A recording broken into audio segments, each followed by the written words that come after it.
Hello one and hello all, it's another Media Moogle review here on our YouTube channel, and I am Old Gamer Joe. Today taking a look at Mind Seas. This game comes from Kamina Dimension, and I have to admit this was a bit of a challenge to review, not because of the game's difficulty, but because some of the issues that are currently present with the game, though they are being worked on. In Mind Seas, you take control of MC Fox, a private investigator who very sadly finds himself handicapped after he has an unfortunate encounter with a group called the Ascended. This Ascendance group actually ends up capturing his daughter's mind, and like something out of that weird Johnny Depp movie that nobody went to see called Transcendence, MC has his mind and consciousness transferred into a super awesome robot body armor, and thus your game begins. Graphically, Mind Seas is an absolute joy to look at with some beautiful 2D backgrounds, amazing animations, and well thought out enemy designs as well that give this game a real personality and character all of its own. The few cutscenes that there are have a beautiful comic book style to them, and while 16-bit pixelated graphics, of course I mentioned this on many of my reviews, I am a sucker for, are certainly played out, I think Mind Seas does a good job of using that art style to create its own world and universe. So I personally was immediately drawn into the game's atmosphere. And complementing the beautiful graphics is a fantastic soundtrack, and I do mean fantastic. And there's almost some spooky sci-fi elements to it that really draw you in. And I think every explosive hit, every swing of the sword, and every dash really sounds great. They did an excellent job in the sound department on this game.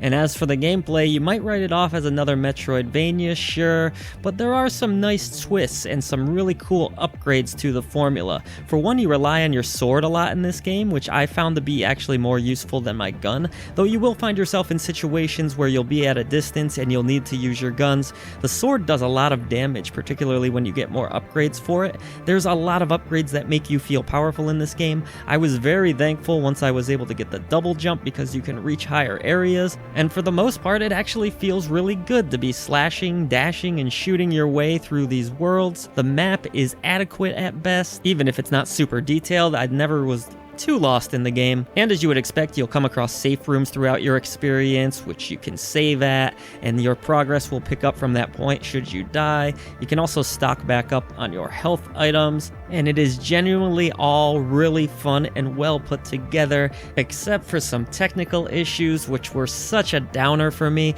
because to be honest with you, I was really ready to crown this game, but boy, do some of the technical issues get in your way. At one point I had made quite a bit of progress, and then my graphics began kind of disappearing, eventually leading to a whole crash of my computer system, which actually gave me a little bit of a scare, but fear not, everything was okay, except with the game itself, because I had lost all of that progress, and of course I wasn't able to capture that footage either, which was rolling for quite some time at that point.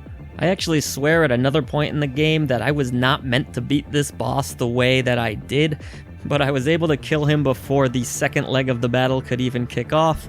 Not sure if that was a glitch too, but it certainly seemed like it. But there are other little hindrances to be aware of in this game, though I do have to say the team is on top of patching the game. They've done a bunch of patches already, and it seems like things are starting to head in the right direction and stabilize, so credit them for that. They are on top of it. Just something you need to be aware of for sure, because this game was not super stable as I did it for this review.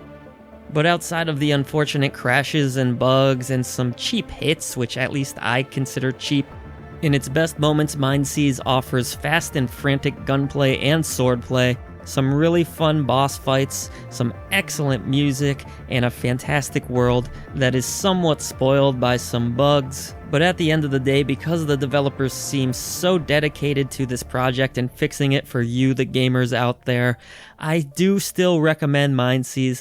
And yes, perhaps you could argue that the game should have been put in early access first, or that it should have been released in a more complete form, and that's fair. There are folks out there that paid $19.99 for this game at launch. I get it, you're upset, but let's all give Kamina Dimension a chance here to turn this one around, because they really have something special, and I feel pretty confident they will get it worked out. Once they do, Mind Seas will be an excellent addition to anyone's Metroidvania library. For more on Mindseas, some great podcasts, and much more, head on over to MediaMoogle.net. And if you've enjoyed our video content today, please hit that big Media Moogle symbol right there in the middle of your screen and you'll be subscribed to our YouTube channel. Thanks so much for watching.